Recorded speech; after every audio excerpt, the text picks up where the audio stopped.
Our ancient scriptures talk at length about the relationship between the Atman, our innermost consciousness, our soul, and the universal consciousness, whether you call it the Brahman or the Om.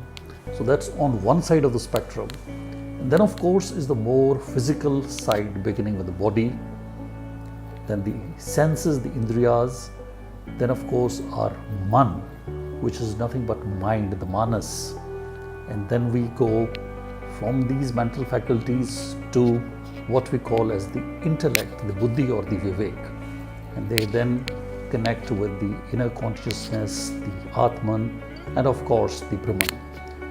Now, many speakers and thinkers have tried to interrelate this with the quantum theory of the universe.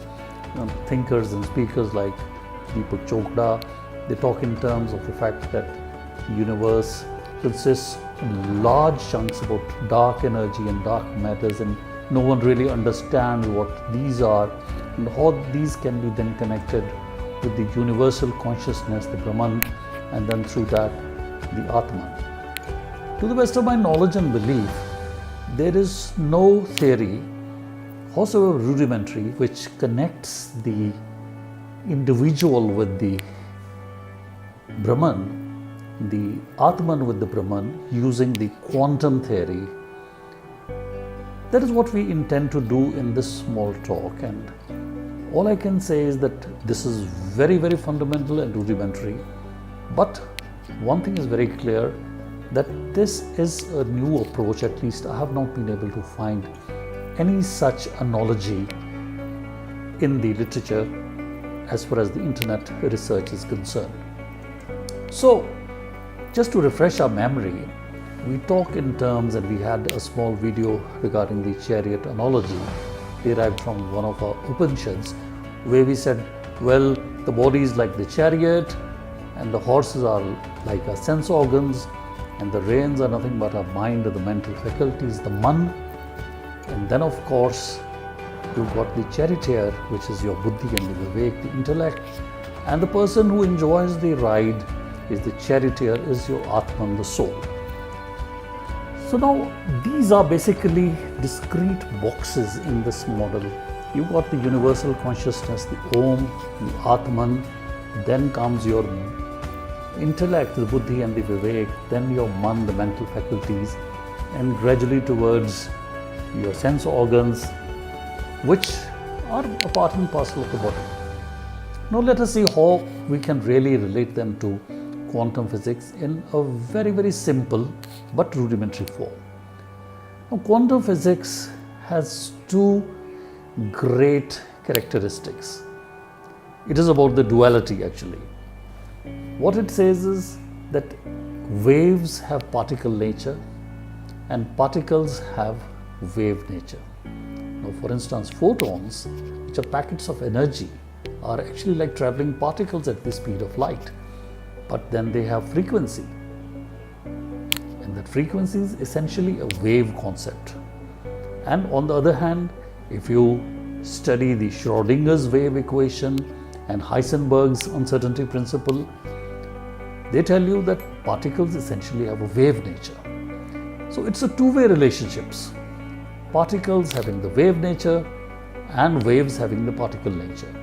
And of course, what we say is that these are not observable in the classical Newtonian sense, because these apply to very small masses, because Planck's constant is a small but non-zero entity, and similarly because the speed of light is a very high but definitely not an infinite entity.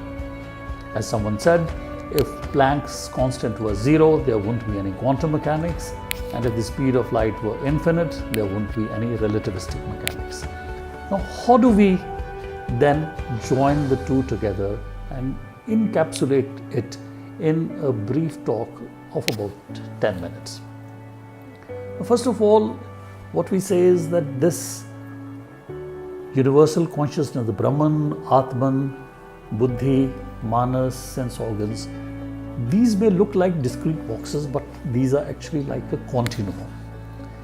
And our fundamental postulate is that when you are talking in terms of sense organs, and when you're talking in terms of the mind, when you're talking in terms of the intellect, going from one end of the spectrum to the Atman, to the universal consciousness, you are actually traversing from very, very low frequencies to very high frequencies, ultimately in the range of cosmic rays and beyond. So, body mind complex would comprise frequencies which are relatively low, and then through your intellect and Atman, you progress towards higher and higher frequencies.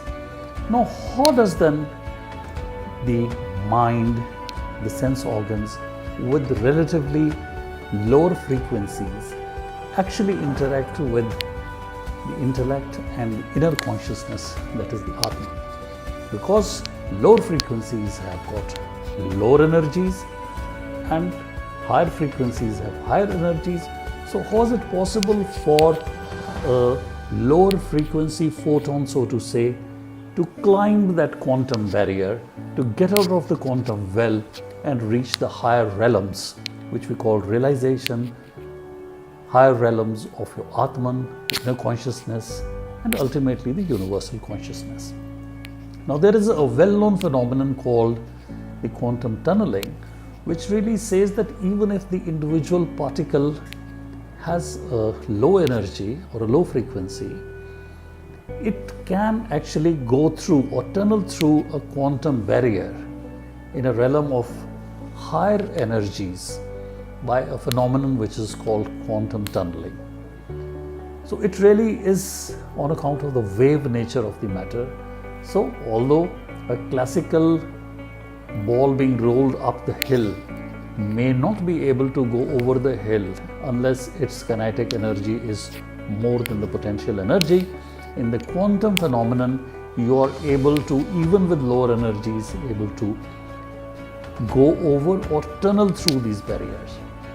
Now here is our hypothesis that even if your sense organs, even if your mind has those lower frequencies, the quantum difference or the quantum wall between your mind and intellect, between your man and buddhi, can be narrowed, and therefore your mind can connect with your intellect, and more importantly, your intellect and your buddhi and vivek, although relatively at lower frequencies as compared to your Atman, can tunnel through.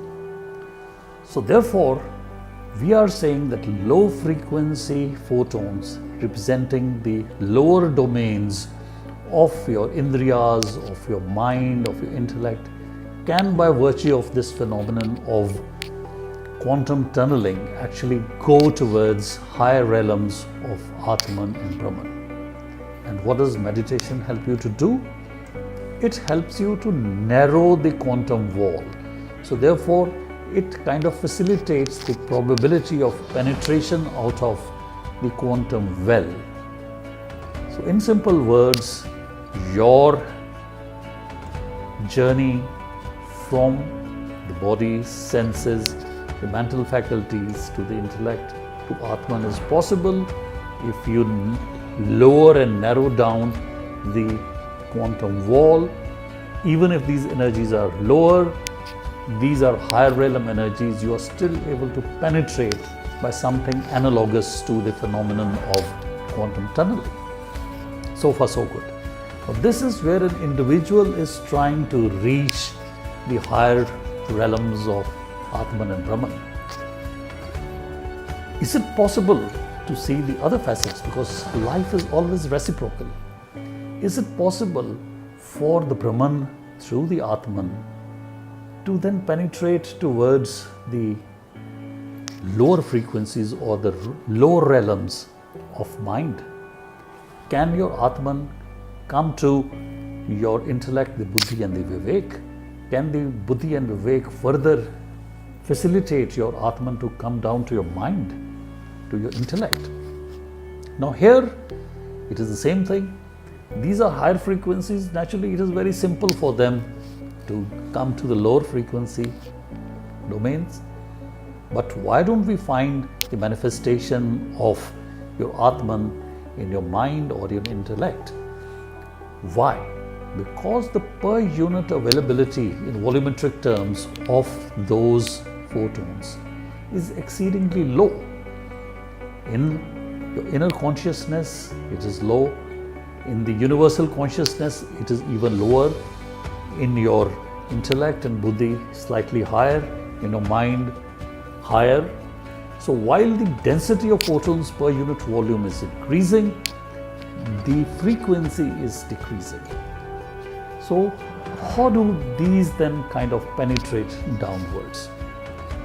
We say that if again the barriers between the various realms are reduced by kind of meditation, you facilitate even a small number of photons to penetrate from the higher realms to the lower realms. Energy wise, it is possible. Now, probability wise, it may be low, but it is not non-zero. Now, here is the third phenomenon of resonance that I would like to introduce. I've often quoted Nikola Tesla, arguably 20th century's most underrated inventor, I would say. He said, if you want to unlock the secrets of the universe, you should study frequency, energy, and the waves. So waves, energy and frequencies, that's exactly what we are studying. Now what happens is there is something called a phenomenon of resonance which can be observed even in classical mechanics and of course in quantum mechanics. If one particle has a natural frequency which is tuned in and there is a small input which is in sync with it in the same phase, same frequency or a multiple thereof, then these small inputs are able to create relatively large variations in amplitude. It's like a child on a swing.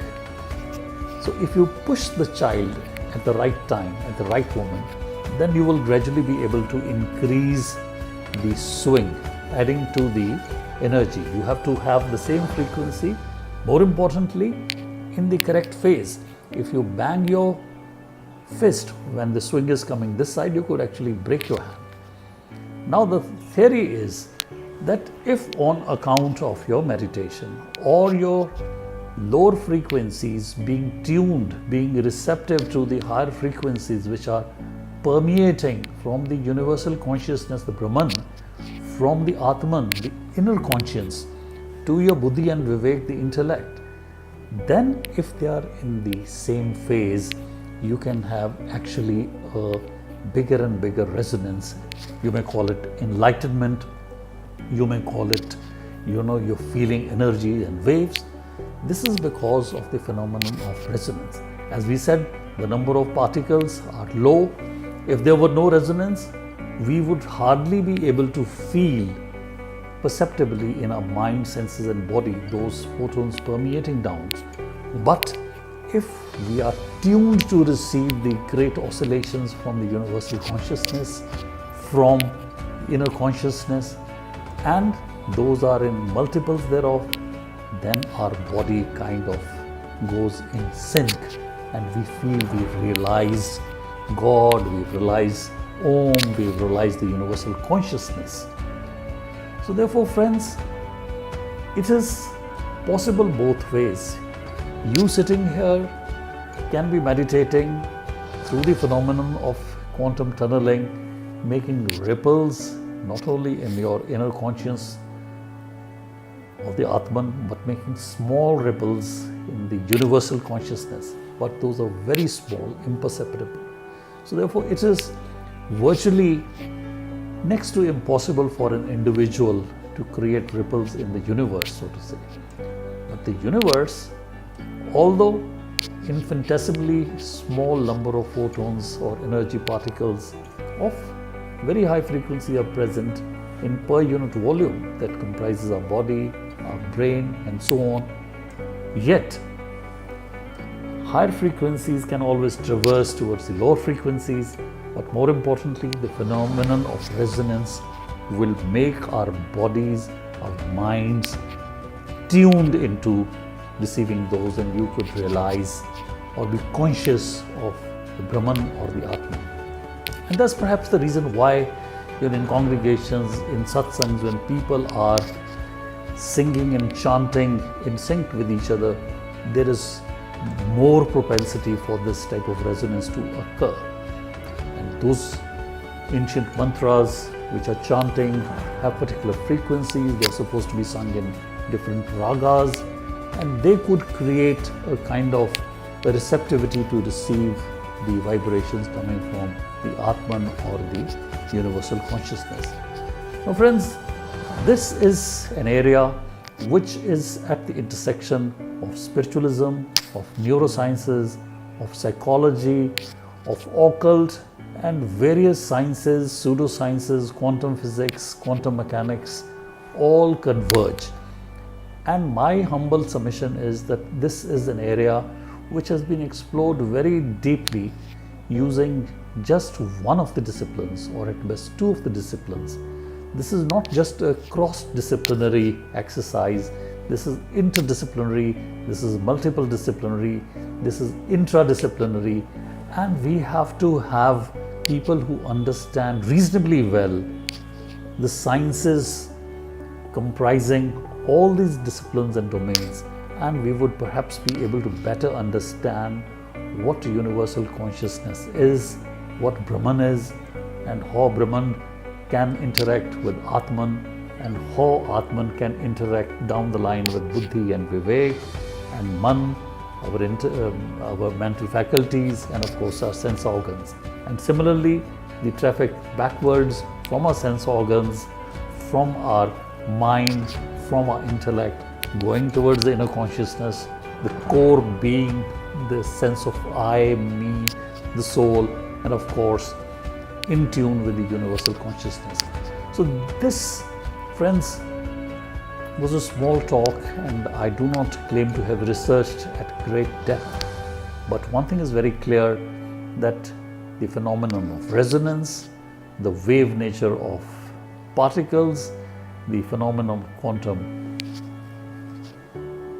tunneling, and then of course resonance put together with modern physics, with quantum physics, with neurosciences, we should be able to have a better understanding of what our ancient scriptures have at all time been talking about realizing God, about realizing the universal consciousness, the Om. First of all, even locating our own inner Atman, which never dies. So this is a very interesting area which needs, in my personal opinion, to be further explored. Number of people will have to join hands together. I am neither an expert in quantum physics, nor neuroscience, nor for that matter in the ancient scriptures which talk about Atman and Brahman, but I do understand the subject sufficiently to be able to say with a fair degree of confidence that a multidisciplinary research is required, so that we can understand not only the fundamental nature of the universe as such, but also our relationship with that universe as living beings, as carriers of Atman, in sync, in tune with the universal consciousness of Brahman. So friends, I hope you enjoyed this small talk, and we'll be coming with similar brief videos in future as well. And if you think that these could be of interest to your friends, please do not hesitate to share, comment, like and subscribe. We'll be in touch. Thank you for watching.